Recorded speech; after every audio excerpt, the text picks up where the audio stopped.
Pemirsa, tahun 2015 adalah tahun yang berat, penuh tantangan dan ketidakpastian global. Untuk itu, pemerintah perlu mendorong pertumbuhan untuk mengurangi kemiskinan dan pengangguran.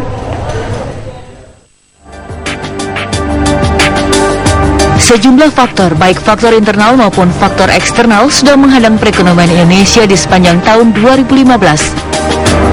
Pengaruh eksternal terhadap perekonomian sudah terlihat sejak tahun 2014. Di antaranya adalah rencana Bank Sentral Amerika Serikat yang akan menaikkan suku bunganya. Langkah The Fed ini berpengaruh besar terhadap perekonomian, terutama kestabilan nilai tukar. Kebijakan ini membuat dolar menguat dan mata uang sejumlah negara seperti Indonesia, Malaysia, Meksiko, serta Brazil terpuruk. Kondisi ini diperkirakan akan terus berlangsung selama belum ada kepastian dari The Fed. Kebijakan pemerintah Tiongkok yang baru-baru ini melemahkan mata uangnya yuan juga sangat berpengaruh pada perekonomian Indonesia. Devaluasi yuan yang dilakukan awal pekan ini membuat rupiah terus anjlok dan indeks harga saham gabungan terpuruk. Faktor lain adalah melemahnya permintaan dan turunnya harga komoditas dunia. Misalnya saja harga komoditas tambang seperti batu bara, serta komoditas pertanian dan perkebunan seperti minyak kelapa sawit atau CPO dan karet. Padahal selama ini ekspor Indonesia didominasi oleh sumber daya alam. Kondisi ini membuat daerah-daerah yang pertumbuhan ekonominya mengandalkan komoditas mengalami penurunan. Daerah di Pulau Sumatera paling besar mengalami penurunan pertumbuhan ekonomi. Misalnya saja Riau, Aceh, serta di Kalimantan Timur.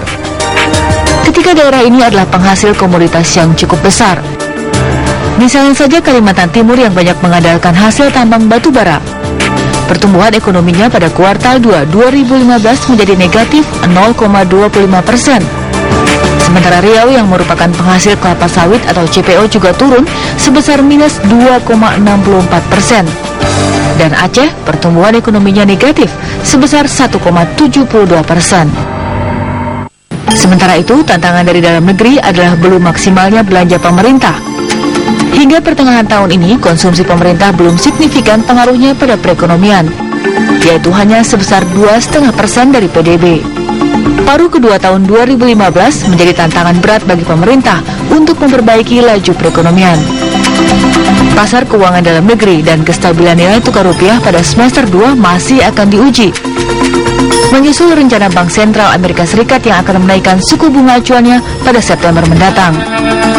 Pemerintah pusat juga masih berharap banyak pada penyelenggaraan pemilihan umum kepala daerah pada Desember 2015. Pemilu kada yang dilakukan serentak di seluruh Indonesia ini diharapkan bisa mengenjot perekonomian nasional. Pemerintah juga harus bisa mempercepat belanja modal dan barang agar perekonomian bisa meningkat. Masih rendahnya belanja modal di sejumlah daerah juga membuat pertumbuhan ekonomi sulit bergerak.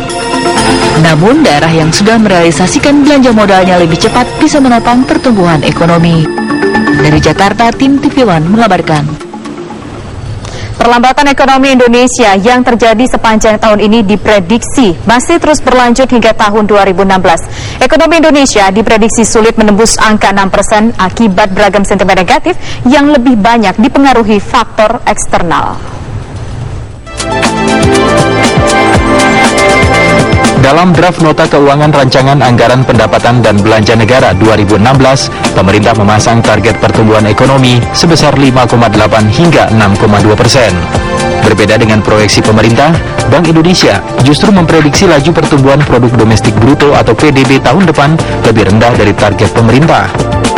Dalam hitungan Bank Sentral, ekonomi Indonesia tahun 2016 belum bisa menembus angka 6%. Angka pertumbuhan ekonomi ditaksir hanya berada di rentang 5 hingga 6%. Itu pun dengan catatan bahwa perekonomian global yang belakangan ini menjadi sentimen negatif sudah mulai pulih. Rendahnya prediksi pertumbuhan ini juga disebabkan harga komoditas yang terus tertekan.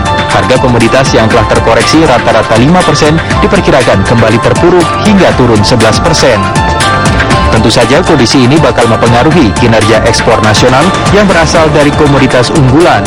Di sisi lain, proyeksi pertumbuhan ekonomi Tiongkok yang lebih rendah berpotensi menurunkan permintaan dari negeri tirai bambu sebagai salah satu negara tujuan ekspor Indonesia.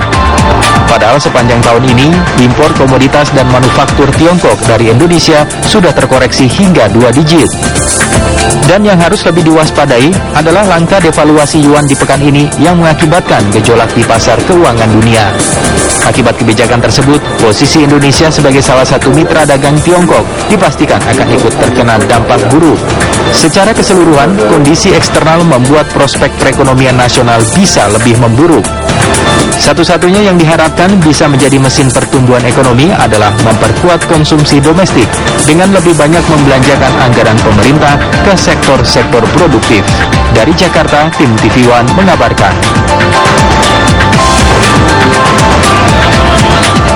Hingga semester 1 2015, semua asumsi makroekonomi Indonesia yang ditargetkan dalam APBN perubahan 2015 meleset, terutama realisasi pertumbuhan ekonomi dan nilai tukar rupiah.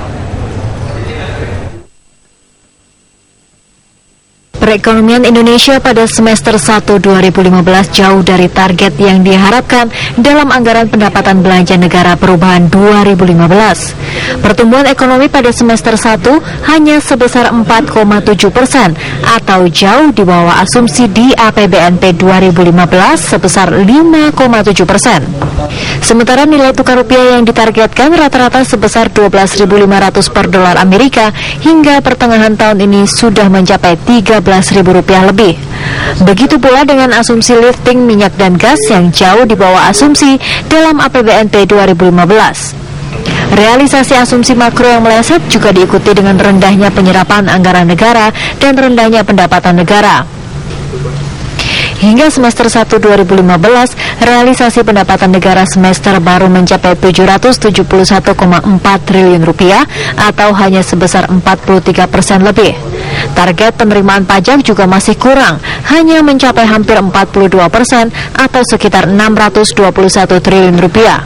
Sementara pendapatan negara bukan pajak mencapai 150 triliun rupiah atau sekitar 55,8%. Rendahnya pendapatan negara juga diikuti dengan rendahnya realisasi belanja negara yang baru mencapai 46%. Pada semester 1 2015, belanja pemerintah pusat baru mencapai 524 triliun rupiah atau kurang dari 40%. Namun untuk transfer ke daerah dan dana desa sudah lebih dari 50%.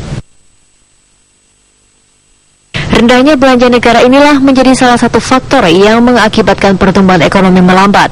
Begitu pula terlambatnya transfer dana ke daerah dan dana desa yang baru direalisasikan pada pertengahan tahun ini. Daerah tidak maksimal dalam menyerap anggaran, sehingga pertumbuhan ekonomi di daerah juga melambat. Sejumlah proyek yang seharusnya sudah jalan sejak Maret hingga kini masih mandek. Pemerintah akan mengeluarkan keputusan Presiden dan peraturan Presiden untuk mempercepat pelaksanaan sejumlah proyek penting. Langkah ini diharapkan bisa memaksimalkan penyerapan anggaran sehingga bisa mendorong perekonomian. Dari Jakarta, tim TV One mengabarkan. Nilai tukar rupiah terhadap dolar Amerika Serikat di akhir perdagangan pekan ini kembali melemah. Tekanan terhadap rupiah yang sempat mereda pada perdagangan kemarin tampaknya tidak bisa bertahan lama. Berdasarkan data kurs tengah Bank Indonesia, hari ini nilai tukar rupiah kembali melemah dan sudah berada di level 13.763 per dolar Amerika Serikat. Posisi ini merupakan yang terendah sepanjang tahun 2015. Pengaruh devaluasi yuan masih menjadi sentimen negatif bagi pergerakan rupiah. Mengantisipasi pelemahan nilai tukar rupiah lebih dalam, Otoritas Jasa Keuangan OJK meminta perbankan untuk melakukan tes tekanan stres atau stress test, dan di mana tekanan tes stres tersebut dilakukan untuk mengetahui sampai mana level berapa pelemahan rupiah yang masih mampu membuat perbankan bertahan. 32. Ya, pemirsa, hingga semester 1 2015, kita ke informasi selanjutnya. Pemerintah diminta untuk segera mengantisipasi perlanjutan pelemahan nilai tukar rupiah yang terjadi. Kurs rupiah yang sudah hampir mendekati level 14.000 rupiah per dolar Amerika Serikat pekan ini dikhawatirkan akan semakin menekan perekonomian Indonesia. Seiring dengan melambatnya pertumbuhan ekonomi, sejak tahun 2011 lalu, nilai tukar rupiah secara perlahan terus bergerak melemah, terutama terhadap dolar Amerika Serikat. Kombinasi antara faktor domestik dan gejolak ekonomi global membuat nilai tukar rupiah sulit untuk menguat. Bahkan pekan ini, pasca devaluasi mata uang yuan oleh Tiongkok, nilai tukar rupiah terus anjlok hingga mendekati level Rp14.000 per dolar Amerika Serikat. Kurs rupiah ini sudah berada di level terendahnya sejak krisis tahun 1998 lalu. Ketua Asosiasi Pengusaha Indonesia Apindo Haryadi Sukamdani mengatakan, pelemahan rupiah saat ini sudah terlalu dalam dan mulai menimbulkan ketidakpastian di dunia usaha. Selain itu, penurunan kurs rupiah yang terlalu besar juga membuat industri dalam negeri kesulitan untuk memenuhi bahan bakunya yang sebagian besar masih diimpor. Tidak baik, sangat tidak baik. Jadi dengan kurs yang seperti ini 13.800 ya posisi yang sangat tinggi menurut kami, ini akan mengakibatkan seluruh biaya produksi itu akan menjadi lebih mahal. Karena apa? Karena kita komponen importnya itu masih tinggi, dan juga secara APBN juga tidak baik, karena itu juga akan meningkatkan risiko juga, karena utang kita juga dalam dolar kan cukup besar. Jadi dan kalau dibilang bahwa ini bagus untuk ekspor, kenyataan di lapangan ekspor kita itu juga stagnan. Sementara itu, Kepala Ekonomi Bank Negara Indonesia Rian Kirianto menilai pelemahan rupiah sudah tidak rasional dan lebih dipicu faktor spekulasi. Secara fundamental, saat ini rupiah diperkirakan berada di 12.800 hingga 13.200 per dolar Amerika Serikat. Rupiah juga diperkirakan akan terus menguat hingga ke level 12.000 per dolar Amerika dalam 3 tahun mendatang. Sebetulnya kurs rupiah 13.500 per 1 US dollar itu sudah sangat undervalued. Saya bilang sangat undervalued karena sebetulnya kalau kita merefer kepada fundamental ekonomi kita saja, yang kita masih bisa tumbuh di atas 4,5%, maka harga rupiah kita itu more or less itu pada titik tengah itu sekarang ini 12.800 sampai dengan 13.200. Itu harga equilibrium atau harga keseimbangan rupiah yang baru. Untuk menghindari dampak lanjutan yang lebih buruk dari pelemahan rupiah, pemerintah diharapkan bisa segera memulihkan kepercayaan pasar. Selain itu, pemerintah juga diharapkan lebih realistis dalam menyusun asumsi dan target ke depannya. Dari Jakarta, tim TV One mengabarkan.